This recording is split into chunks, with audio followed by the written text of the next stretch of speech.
Olá, meu nome é Luiz Roberto e aqui no nosso canal Espiritismo em Pauta, hoje eu vou falar sobre o Dr. Silvino Canuto de Abreu, um espírita. Muito esse homem ajudou a tantos outros médios que se acabaram por se evidenciar no mundo espírita. O Dr. Silvino Canuto de Abreu, ele nasceu em Taubaté, lá no estado de São Paulo, aqui no estado de São Paulo, estamos no estado de São Paulo, no dia 19 de janeiro de 1892, século XIX. Formou-se em farmácia aos 17 anos de idade. Fez faculdade de medicina no Rio de Janeiro, na qual também concluiu em 1923 o curso de medicina e bacharelou-se ainda em Direito na Universidade do Rio de Janeiro. Então, ele era farmacêutico, médico e advogado, ou bacharel em Direito, né? O doutor Silvino Canuto de Abreu, ele certamente foi uma das pessoas que mais contribuíram para a preservação da memória do Espiritismo. Suas obras são impecáveis, tanto pelo gosto quanto pelo estilo. Escrevia e falava com fluência os idiomas básicos e suas principais derivações modernas, o que lhe permitia o acesso naturalmente aos textos e relíquias literárias da antiguidade religiosa, oriental e greco-romana. O homem realmente era muito inteligente, muito esforçado, trazia consigo muita bagagem anímica, né? O Dr. Canuto, logo cedo, ele acostumou-se aos fenômenos mediúnicos, encarando-os como fatos normais em sua vida, já que, segundo ele, toda a família era constituída de médiuns. Entretanto, ele foi levado definitivamente ao espiritismo pelos fenômenos provocados em sua própria casa pelo espírito Afonso Moreira, com o concurso da médium Maria Leopoldina Barros, conhecida como Mariquita. Mariquita, ela era conhecida como Mariquita. Afonso Moreira, ele foi um antigo amigo do pai do Canuto de Abreu e manifestava-se assobiando, conversava baixinho, né? Fenômeno de voz direta, provocava batida nas portas, os raps e janelas, além de aumentar ou diminuir a luz do lampião de gás de xisto betuminoso, era a iluminação da época, muito comum nas casas daquela época, inclusive, né? Tais fenômenos eles duraram aproximadamente 5 meses após o que o espírito Afonso Moreira então se despediu informando que ia ser levado para um lugar que desconhecia entretanto ele ainda se manifestou uma vez mais, abrindo a porteira do curral e libertando o gado que lá estava, em virtude de ter ficado bastante zangado com a irmã do Dr. Canuto, que ouvindo-o bater na porta, não o abriu, embora soubesse que se tratava dele, não abriu a porta.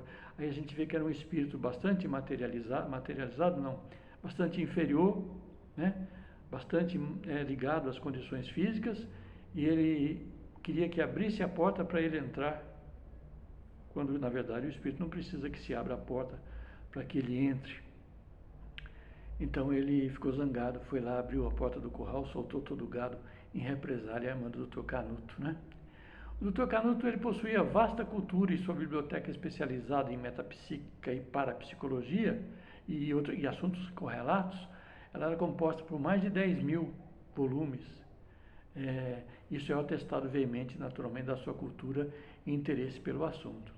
Na esfera teológica, ele empreendeu entre outros trabalhos, a versão direta dos evangelhos gregos, tomando por base o mais antigo manuscrito do Novo Testamento. Ele pesquisou na biblioteca do Museu Britânico, do Vaticano, na Biblioteca do Vaticano e na Biblioteca Nacional de Paris. Tinha condições, né? Falava vários idiomas, lia vários idiomas. Profundo conhecedor, então, do Espiritismo no Brasil e no mundo, ele escreveu, quando ainda circulava a revista Metapsíquica, vários artigos abordando fatos ocorridos no Brasil, detendo-se com profundeza, melhor colocando, com profundeza de detalhes, na atuação do Dr. Bezerra de Menezes. Em 1957, quando da comemoração do primeiro centenário do Livro dos Espíritos, o Dr. Canuto Abreu fez publicar em edição bilíngue a referida obra, da mesma forma que o fez lá atrás, quando foi lançada por Allan Kardec, pelo codificador Allan Kardec. O Espiritismo muito deve ao Dr. Canuto, pelo muito que fez em favor da divulgação dos seus postulados e pelo incomparável esforço em favor das pesquisas que formam sua história. O Dr. Silvino Canuto de Abreu, ele desencarnou na cidade de São Paulo no dia 2 de maio de 1980. Seu desencarne representou uma lacuna nas fileiras do espiritismo de então, difícil de ser preenchida, inclusive até os dias de hoje, a não ser com a profunda saudade que ele deixou no coração de seus familiares e amigos. Nós, os espíritas, precisamos buscar conhecer esses espíritos, esses grandes avatares que reencarnaram na Terra para a difusão e manutenção da doutrina espírita, grandes varões do espiritismo, né? Que reencarnados muito colaboraram mesmo, de verdade, pela preservação e divulgação dessa doutrina junto ao povo brasileiro. Esse material eu apanhei num site Luzes Espíritas, ou Luzes Espírita, isso, e num outro chamado Comunidade Net, que fala sobre algumas biografias, que tem algumas biografias.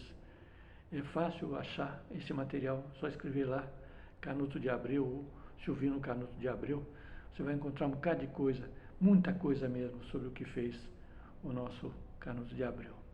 Comente aí o nosso vídeo, compartilhe com seus amigos espíritas. Eu costumo dizer que é um vídeo espírita, feito por um espírita, tirado da literatura espírita, trazendo os espíritas que muito colaboraram para a doutrina espírita, por consequência, para que nós outros tivéssemos um conteúdo cada vez mais rico sobre essa literatura.